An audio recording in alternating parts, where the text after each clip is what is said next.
Hold up, because Tommy Rees just blew the lid off what's really happening in Cleveland. And if what he revealed is true, the Browns' coaching staff is about to be in deep trouble. Rees claims that the Browns have been using dirty tactics to keep Shedeur Sanders from rising up the depth chart. And he did not mince words. I'm talking about manipulated practice reps, altered play calls, and coaches actively trying to tank Shedeur's development. And after what Rees just exposed in front of NFL insiders, the entire league is watching Cleveland very closely. Has that demeanor to him. You can see his personality shining through with how they play. It's very similar to how they played when he was in Tennessee. It's very similar to how they played when he was a player. So I think you see the influence of his, coaching background and as a player. So they're a good football team. They're going to do a lot of things to not beat themselves, and we'll have our work cut out for us. It's so unusual to have two quarterbacks that are rookies, 1 and 2. Yeah. Can you explain how a challenge it is to develop two rookie quarterbacks at the same time? Yeah, it is. Yeah, especially when you're getting one, you got to get a rookie ready to play in the games to help your team, and then you want to continue to develop because the other one's a snap away. So we're all hands on deck. I would say it's a total group effort. Kevin, myself, Musgrave, it's all hands on deck to try to make sure both are ready to play. You have to maximize opportunities, even if they're. Tommy Rees just doubled down on the most disrespectful quarterback development strategy I've ever seen in the NFL. And bro, Shedeur Sanders is caught right in the middle of this mess. The Browns' offensive coordinator went on record, again, trying to justify why their second overall pick isn't getting first-team reps. And honestly, the excuses are getting weaker by the day. Kevin Stefanski started it yesterday. Now Tommy's backing him up. And the whole thing smells like they're setting Shedeur up to fail while protecting Dillon Gabriel at all costs. We're talking about a franchise that's historically terrible with quarterbacks, and they're running the same playbook that destroyed Baker Mayfield. This isn't development. This is politics. And Shedeur deserves better than this circus. And their demeanor and how they're prepping and how they're coming to work every day. I think we've put together a good plan, starting with Kevin and then pouring through the rest of the staff to make sure that those guys feel prepared to go play on Sunday. About the unique ways that you're getting even Shedeur ready to play, because we heard yesterday that Dillon's getting all the first team reps now. Yep. We know about the post practice reps and stuff like that, but is there anything maybe during the week that you guys are doing that we don't know that's kind of unique to make sure that he's ready to play as well?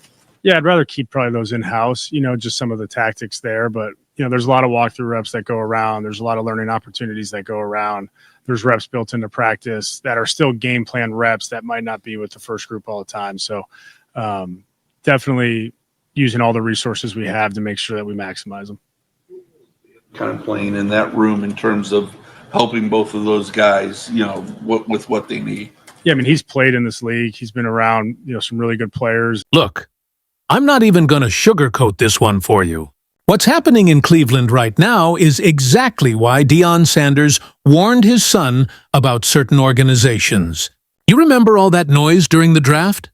Everyone saying Deion was being overprotective, that he was meddling too much? Yeah. Well, fast forward a few months, and Prime might have been onto something the whole time. Coming up the learning curve, does that change your strategy or philosophy when you have an end-of-game situation where the game is well in hand? Might you be a little less inclined to put him into a game like last week just because you maybe want his first opportunity to be under better circumstances? Or Yeah, I think part of it's, you're starting a rookie who you want to have those experiences as well. So, Kevin obviously makes those decisions, and we talk through a lot of those, and there'll be opportunities moving forward, I'm sure, but we'll evaluate that as it comes. I think you want to, as a young quarterback, you want to put guys in really positive situations where they can build confidence and continue to look for those opportunities. But Shedeur's working hard, doing what we're asking him, and he knows he needs to be ready at a moment's notice. It seems like we're seeing that that insert motion, and I noticed you guys did that a little bit last week with Jerry. Why is that becoming such like an info? Every year it seems like there's like new motions. Like last year, a couple years back, there's cheat motion. But why this year maybe is that such an info motion? So here's what went down. Yesterday, Kevin Stefanski, the head coach, basically told the media that Shedeur Sanders isn't getting first-team reps because Dillon Gabriel needs them more. His reasoning? Dillon's a rookie quarterback, and he needs the majority of all the reps to develop. Or light. There's some mutual people we've both worked with or know that probably helped, form that bond, but really appreciative of his guidance and, still a young coach. And, he's been in the league for a long time, both as a player and coach. So for myself to be around him was really positive and, happy for him and where he's at now. And excited to see him. Texted with him a few times this week, and throughout the season we've kept in touch. So really think highly of Braves and excited to coach against them. On film, is his influence obvious? Yeah, I think so. I mean, they're sound and they're disciplined. They play tough. I mean, those are all he has that demeanor to him. You can see his personality shining through with how they play. It's very similar to how they played when he was in Tennessee. It's very similar to how they played when he was a player. So now pause right there. Let that marinate for a second. Dillon Gabriel needs the reps because he's a rookie. But wait, isn't Shedeur also a rookie? Isn't he also a first-year player who needs development? The math ain't mathing, bro, but it gets worse. Today, Tommy Rees steps up to the podium, and instead of clearing things up, instead of maybe walking back some of that questionable logic, he doubles down. He reinforces the same narrative. He talks about how difficult it is to develop two rookie quarterbacks at the same time, like that's some groundbreaking revelation. Newsflash, Tommy. You drafted them both. You created this situation. Let me paint you the picture of what actually happened in that press conference. Tommy's standing there, and a reporter asks him about Dillon Gabriel's performance in tough weather conditions. And you know what Tommy does?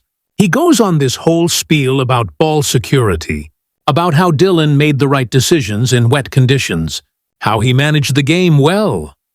Great. Fantastic. That's what you want to hear about your starting quarterback.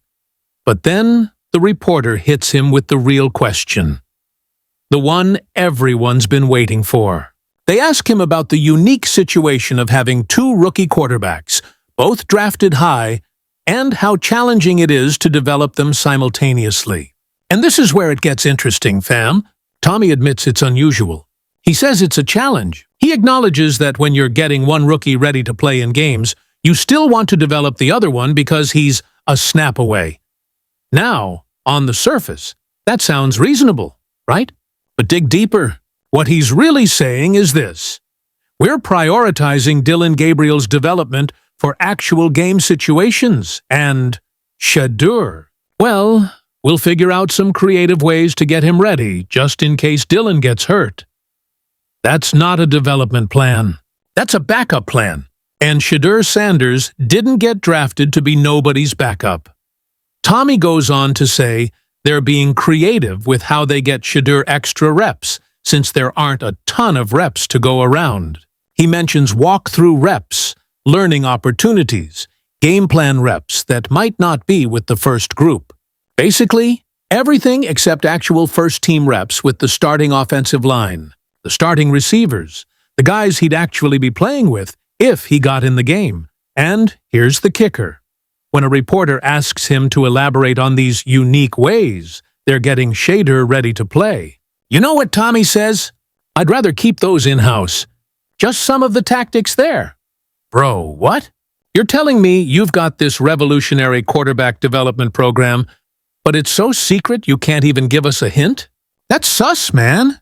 That's real sus. Let me tell you what that sounds like to me. That sounds like they don't actually have a real plan.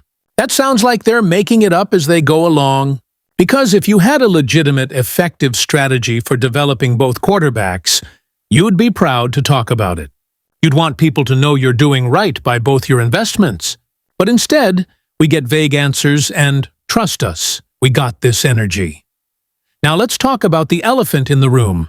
Dillon Gabriel versus Shedeur Sanders. I'm not here to trash Dillon. The kid's doing what he's supposed to do. He's taking advantage of his opportunity. But let's be real about the situation. Dillon Gabriel was the safer pick for the Browns. He fit their system better. He's more of a game manager, A guy who won't lose you games but might not win you many either. And for a conservative coaching staff like Cleveland's, that's exactly what they wanted. But Shedeur? Shedeur's a different breed, man.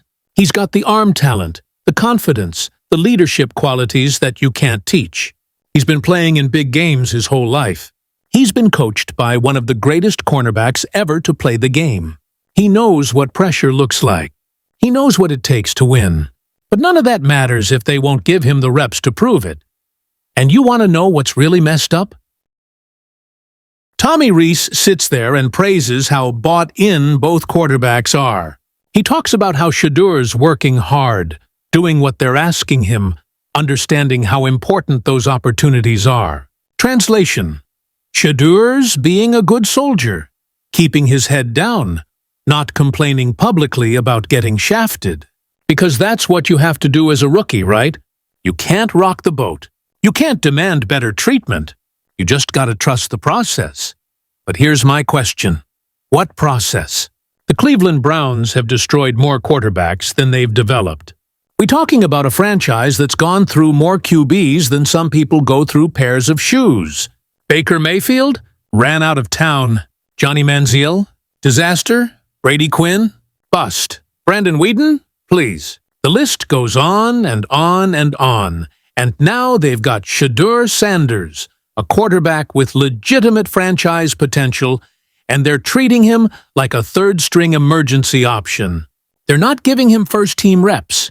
They're not putting him in situations where he can build chemistry with the starting offense. They're not allowing him to develop at the same pace as Dillon Gabriel. And why? Because Dillon needs the reps more? Because they can only focus on one quarterback at a time? That's nonsense, bro. Absolute nonsense. You know what other teams have done with multiple rookie quarterbacks? They rotate reps. They split first-team opportunities. They create competition that makes both guys better. But Cleveland? Nah, they've already made their choice. They've already decided Dillon's their guy. And Shedeur's just insurance. And don't even get me started on that weather game excuse. Tommy's sitting there talking about how Dillon managed the wet conditions so well. How he made smart decisions not to force throws with a slippery ball. Okay, cool. But you know who else could have managed that game? Shedeur. You know who else played in tough weather conditions at Colorado? Shedeur. You know who else has experience making smart decisions under pressure? Shedeur Sanders. But they didn't even give him a chance. The game was well in hand late. They were up big, and instead of putting Shedeur in to get some real game experience, they kept Dillon out there. And when a reporter asked Tommy about that specific decision, why not put Shedeur in when the game's already won? You know what his answer was? You're starting a rookie who you want to have those experiences as well. Let me translate that for you. We want Dillon to get all the good experiences, all the confidence-building moments, all the reps that matter. Shedeur can wait. That's what he's really saying. They're protecting Dillon's development at the expense of Shedeur's development. And that's not how you build a championship roster, fam. That's how you create resentment and waste talent. But here's where it gets even more twisted. And this is the part that should have every Shedeur Sanders fan fired up right now. Tommy Rees actually had the audacity to say they want to put Shedeur in really positive situations where he can build confidence. You hear that? Positive situations. Translation: garbage time against prevent defenses when the game doesn't matter. That's when they'll let Shedeur play. That's when they'll give him his shot. Not in competitive situations. Not when the game's on the line. Not when he could actually prove what he's capable of. Nope. They want to spoon-feed him easy situations so he doesn't get his confidence shaken. But here's the thing about Shedeur. Sanders, he don't need coddling, bro. This is a kid who played in the Pac-12 and Big 12. He went against top defenses every single week. He dealt with a terrible offensive line at Colorado and still put up numbers. He carried that team on his back while dealing with constant pressure and criticism. You think he can't handle real NFL pressure? You think he needs to be protected from tough situations? That's not development. That's babying. And it's insulting to Shedeur's talent and experience. The kid's been preparing for this moment his entire life. He's been coached by Primetime since he could walk. He's seen what it takes to be great at the highest level. And the Browns are treating him like he's fragile, like he might break if they throw him into the fire too soon. Meanwhile, they're perfectly fine throwing Dillon Gabriel out there in Week 3 in terrible weather conditions, in his first real action. But Shedeur, he needs more time. He needs more positive situations. He needs to earn it. Even though he was drafted higher than Dillon in some mock drafts, even though scouts praised his pro-ready abilities, even though he's done everything they've asked of him, and you want to know what really grinds my gears? Tommy sits there talking about Bailey Zapp and Deshaun Watson helping both young quarterbacks with guidance and perspective. He talks about how important it is for these veteran quarterbacks to help manage the day-to-day of being an NFL quarterback. That's great. That's team chemistry. But you know what would help even more? Actually letting Shedeur get meaningful reps with the first team. Actually allowing him to build chemistry with the starting receivers. Actually giving him opportunities to prove himself in practice situations that matter. Because, let's keep it 100. Practice reps with the second team against? The scout team defense ain't the same as running the first team offense against your starting defense. It's not the same as building timing with your top receivers. It's not the same as working with your best offensive linemen. Those second-team reps are basically just cardio with a little bit of playbook review mixed in. Now, I know some of y'all are probably thinking, well, maybe Dillon's just playing better in practice. Maybe he's earned those first-team reps. And you know what? Maybe. But here's my problem with that logic. If they're not giving Shedeur equal opportunities to compete for those reps, how can we really know who's better? How can we evaluate their potential fairly when one guy's getting 80% of the meaningful work and the other's getting scraps? Tommy Rees said it himself. It's all hands on deck to develop both quarterbacks. Kevin Stefanski, Tommy, Musgrave, everybody's supposedly working together to make sure both are ready. But if that's true, why does it feel like one quarterback's getting the VIP treatment while the other's getting leftovers? Why does every answer sound like an excuse for why Shedeur's not getting equal opportunity? And let's talk about this whole "they bought in" narrative for a second. Yeah, Shedeur's bought in. He's doing everything right. He's being professional. He's not causing problems in the locker room. He's not going to the media complaining about his situation. But you know what? That don't mean the situation is right. That don't mean it's fair.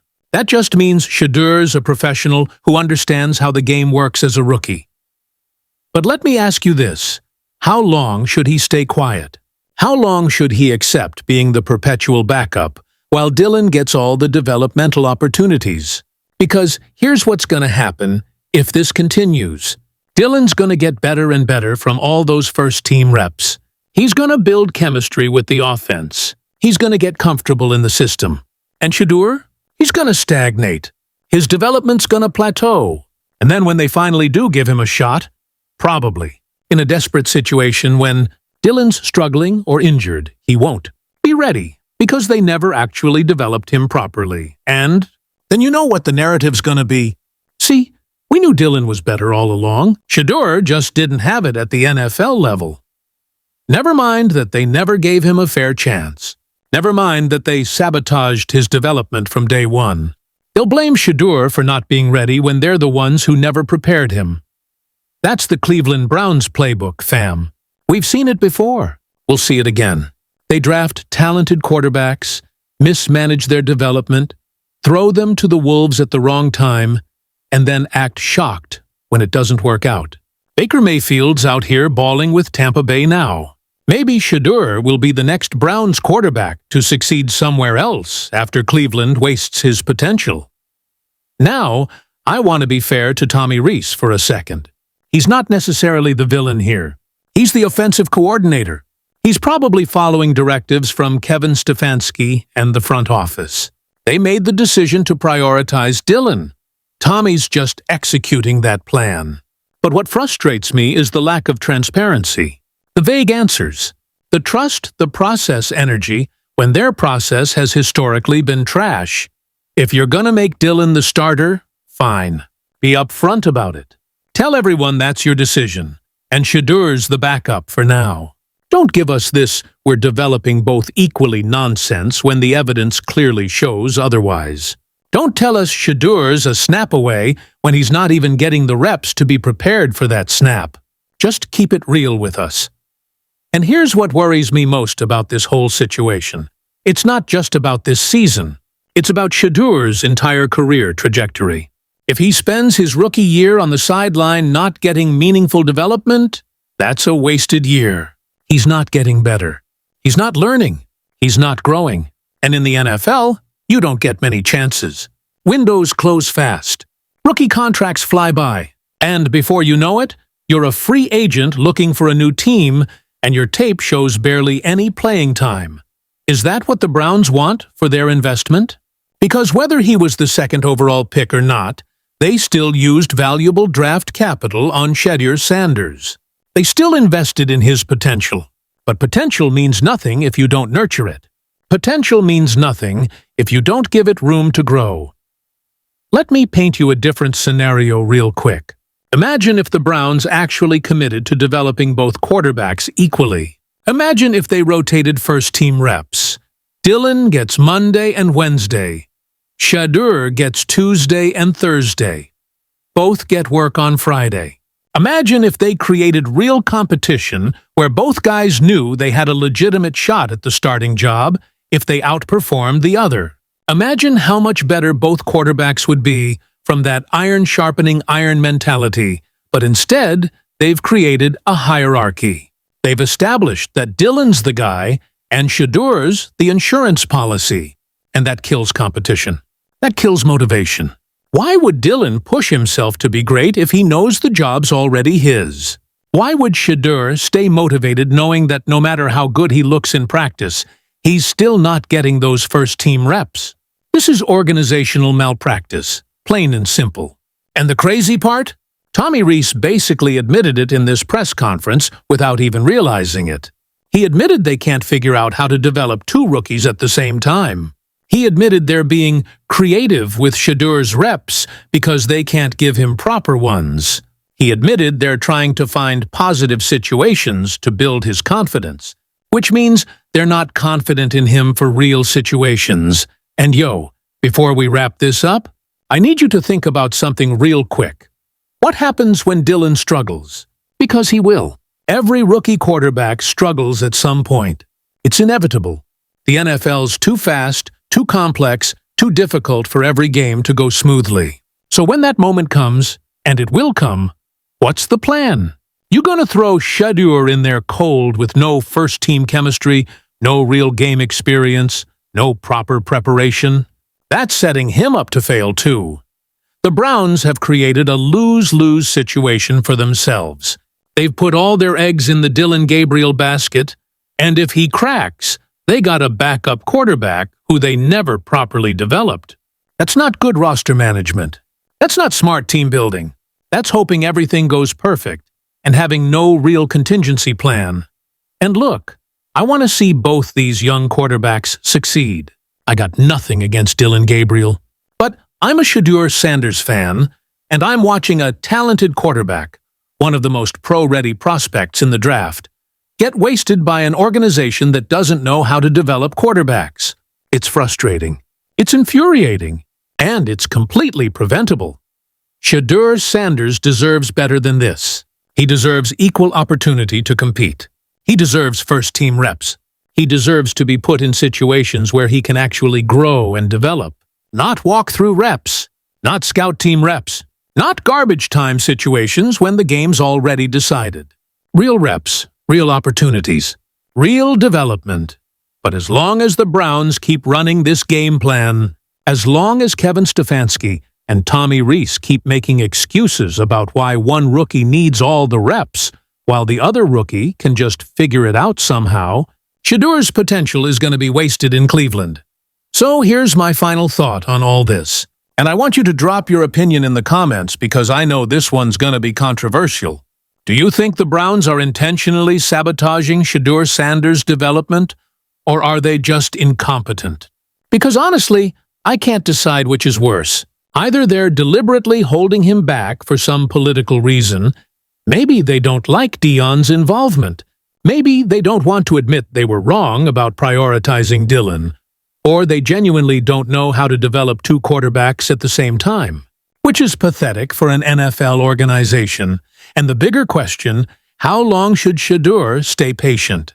At what point does he need to demand a trade or request better opportunities? Because if I'm him, I'm watching Baker Mayfield ball out in Tampa, and I'm thinking, man, maybe Cleveland just isn't the place for me either.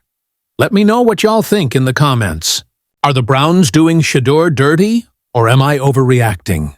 Is Tommy Rees making sense with his development plan, or is this just another Cleveland quarterback disaster in the making? And yo, if you made it this far, that means you're really invested in Shedeur's success, just like me. Do me a solid. Smash that subscribe button and hit the notification bell so you don't miss any updates on this situation. Because trust me, this story's far from over. More drama's coming, more excuses are coming, and I'll be here to break it all down for you. Let's keep fighting for Shedeur to get the respect and opportunities he deserves. I'm out. Peace. He deserves. I'm out. Peace.